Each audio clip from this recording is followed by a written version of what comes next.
Hello everybody, welcome to MVC Pattern with Django. Today we will explore the MVC architectural pattern and its application in Django web development. We will also delve into callbacks and promises, fundamental concepts for asynchronous programming, and understand their significance in Django. Finally, we will explore real-life examples to solidify this concept. The MVC pattern prompts separations of concern and reusability and testability. While Django does not strictly enforce MVC, it provides tools and convention to follow it and create well-structured web application. The MVC patterns offer a structural approach to web development, prompting and cleaning code, efficient reuse of components, and facilitating the creation of a robust and maintainable web application. This is a simplified example of how MVC separate concern in a Django application. The controller acts as an intermediary, fetching data from the model and delivering it to the view for presentation. Callback and promises are essential for managing asynchronous operations where program can continue executing without waiting for a long-running task to finish. This is crucial for responsive web application. Asynchronous operations are essential for web applications to remain responsive while fetching data or interacting with external resources. Callbacks and promises provides mechanisms to handle these asynchronous operations effectively. In Django, we can leverage callbacks to handle asynchronous tasks. These tasks run in background without blocking the main request and response cycle. There are two main approaches to using callbacks for asynchronous operations in Django. Asynchronous tasks with libraries like Django core signals and Celery allow you to define functions to be executed asynchronously. These tasks can be triggered by events within your Django application, such as user savings data, or when such an event occurs, the library will invoke the predefined callback function to handle the task in the background.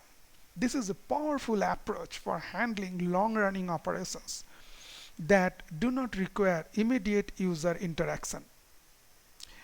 Django signals, a built-in signal systems, allows you to connect functions, essentially callbacks, to specific events or signals emitted by the framework itself.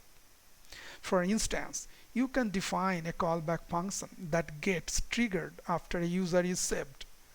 This callback can be used to perform secondary actions like sending an email notification or updating related data. This approach is useful for reacting to framework events and performing additional actions asynchronously. By effectively using callbacks with asynchronous tasks and signals, we can create responsive and performant Django applications that can handle complex workflows without hindering the user experience. While Django offers an object relational mapper or ORM for simplified database interaction, there might be scenarios where raw SQL queries are necessary. In such cases, libraries like AsyncPG come into play. AsyncPG enables asynchronous database interaction using callbacks. You can initiate the SQL query and define a callback function to handle the results once they become available. This approach prevents the main thread from being blocked while waiting for the database operation to complete, improving the overall performance and responsiveness of your Django application. By leveraging callbacks with asynchronous database operations, you can ensure that your Django application remains efficient and maintain a seamless user experience even when interacting with database. So traditional synchronous program involves blocking input-output operations. The program execution halts until input-output operation like reading data from file or network and finishes. While callback offers a way of handle in synchronous operations, their extensive use can lead to a situation known as callback hell. This occurs when you have multiple asynchronous operations stacked within one another using nested callbacks. The resulting code structure becomes convoluted and challenging to understand, debug and maintain, imaging a bunch of tangled spaghetti. To avoid callback hell, it's essential to be mindful of the number of nested callbacks used in your Django application. Consider alternative approaches like promises and async await covered in the next slide for more complex asynchronous workflows. These approaches can provide a cleaner and more maintainable way to handle asynchronous operations in your Django code. For database interactions in Django, you can achieve non-blocking operations using libraries like async, pg.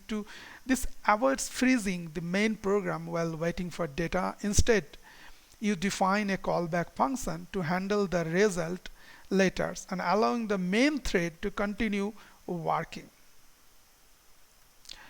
We will explore a demo for Python now, which will show us how we can leverage the async await in Django for callback. Thank you for the time being, and I am connecting with a code demo. Hello friend, again connecting for the code demo. Let's break down the concept of callbacks and promises in our Django code with a beginner-friendly approach. Imagine a movie booking website. You, the user, want to see available movies and theaters. The website Django application needs to fetch this information from the database. Synchronous versus asynchronous operations. So synchronous, traditionally like waiting in a single line at a concession stand. The website waits for the movie data, then the theater data before showing them to you. This is what in our code we will show you in the simply function. And this can be so if one operation takes a long time, like waiting at a crowded concession stand. Another approach, the modern approach with asynchronous, like having two lines at the concession stand, the website fetches movie data and the theater data the same time, showing them to you as soon as they are available. And this is what our async view function aims to do. This can be faster as the website does not have to wait for one operation to finish before starting another. So now our code breakdown. So we would like to start with the virtual environment to create. If you know that if you want to create your virtual environment, you can use directly in the terminal, or you can see I have using the VS Code IDE, and here we can use that how to create a virtual environment. So you can use the pip install virtual env, and then you have to go to that make directory one like that. You can see I have already created Django _async _ API directory. I have already created for this because for some time constraints, and I have other videos for you to how to create the virtual environment, how to create that Django step by steps that you can watch out.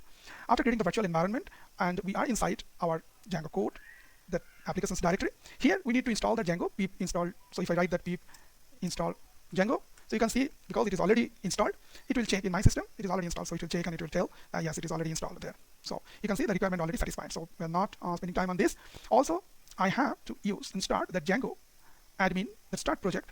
If I create the Django admin start project async API, it will create a project named async API for the demo. So I have already created this thing. Here you can see you will get this as a project with this folder async API, and there are initial files in it, like one is the module file __init __.py. If you do not know, so no issues. We have the other videos regarding that Django beginners, how to start with the Django. Those videos you can watch.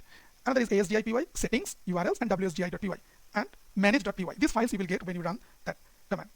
After that, we are going inside the project and create the Python manage by start app movies. So when we do these things, this command, we will get an app. So as you know, in the Django, we can create several apps inside one project, and they are very modularized, so we can use as a module. Here we need one, so we have created the movies app. I have already created this thing, and you can see there is a movie folder with that same that init admin apps.py, models.py, x.py, URLs, and views.py.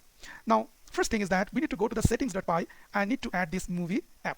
So what we are doing, first we are going to that settings. Settings will be in the main project folder async API. So open that settings.py. You can see there is installed app sections in the settings.py file. I have already added the movies app, which I have created. So that's why you can see the custom apps. So these are the libraries app in the top. Then you can use the third party already created by the open source community, like a REST framework. We are not going to use right now for this demo, but we can use in this way. I have added only my movies app here. Now we have to create two models for our movie and theater. So if you open the models.py from the movies app folder, you can see that this is not that main project folder. It is the app folder movies, what we have created from the terminal, right? So So there now we will be using that models.py. In the models.py, we have to create two models, one for the movies, another for the theater. You can see that I have just created this model with one character field in the name, and theater has been created the same with the name of the theater and another foreign key to the movies. And this foreign key is many to many. That means one theater can run more than one movies at a time. This is practical. So we have created the models in that way. After that, we have that created that we need to do with the admin. So you can see there is an admin.py, and I have registered these two models with the admin. After doing this, adding this, so we need to create this database for us. So we need to run the two command, simple two command for the Django. First command is the python manage.py make migration. So whenever we will run this command, it will create the migration file. I have already run this command. You can see here the migration files have been created, so that what the database will be created and what the database will be changes, everything will be in the migration files. And after run, if I run right now, it will tell that there is no changes, because all the changes I have already run and created the migration file in this folder. You can see.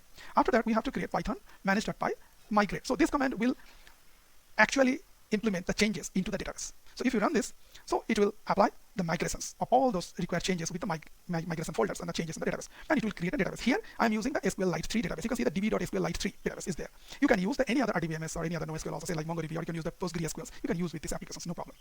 After done this, what we will do, we will create a super user to run the admin panel. So whenever we run this command, create super user, I have already created a super user that is called admin, and with your password you can create that thing when you run that command. Okay, when you run this command, and it will allow you to give you that chances to use the email, password, whatever you want, you can run.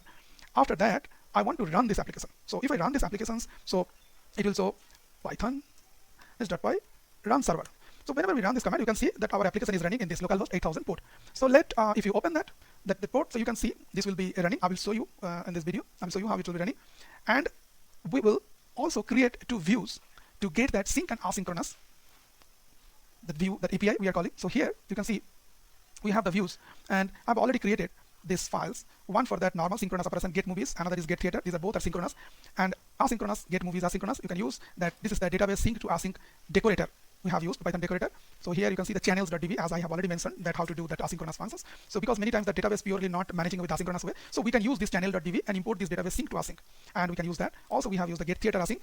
After that, we called these two functions which will be called as an API, like an API sync view with the synchronous functions. Another is the async view, so it will call from the asynchronous view. Okay, and last thing is that we have to create an URL in that movie app. I have added two view sync to URL. You can see the path sync API, async API, which is connected to the sync view and async view here. So one is the async view here, you can see. Another is the sync view. So the two URL will be connected to here, and it will be executed, and it will call the model, and it will execute the same manner in the Django. But two sync view will be synchronous way, and async API will be an async view. Okay.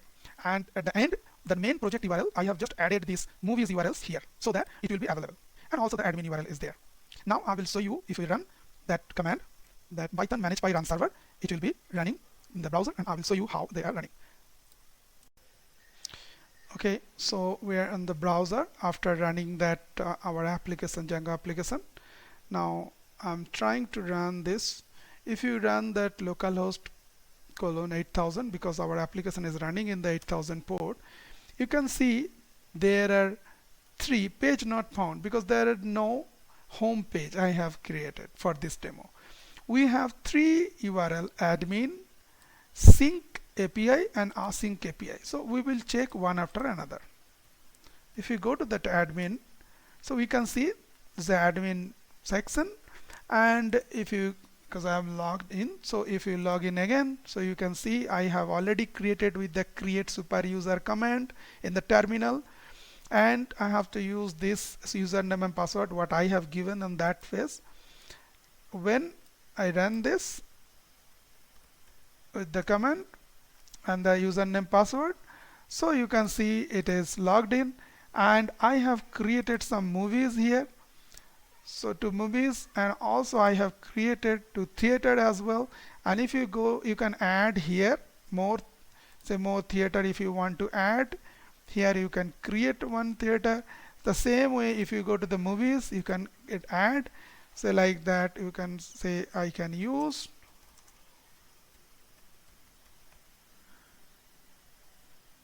yes, I created a movie. So you can see the movie has been created by the admin panel.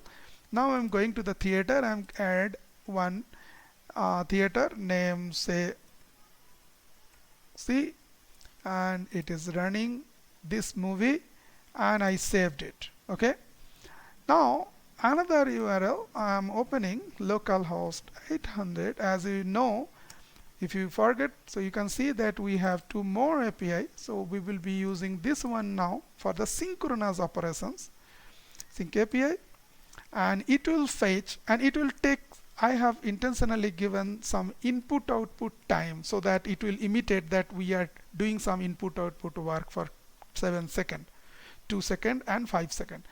So you can see here time taken 7 seconds and some more, and it is fetching, it's already fetched the movies and also theater, and you can see the theater name and which movies are running on that theater, also the related.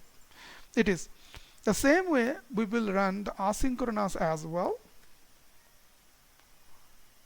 So if you run that async API, it is also, we have given that 2 second and 5 second, total 7 second input output just sleep operations for imitate that input output operations. So it is asynchronous way, it is fetching the both movies and theater together and then displaying. So in the synchronous operations, first fetching the movies and then the theater and then displaying it.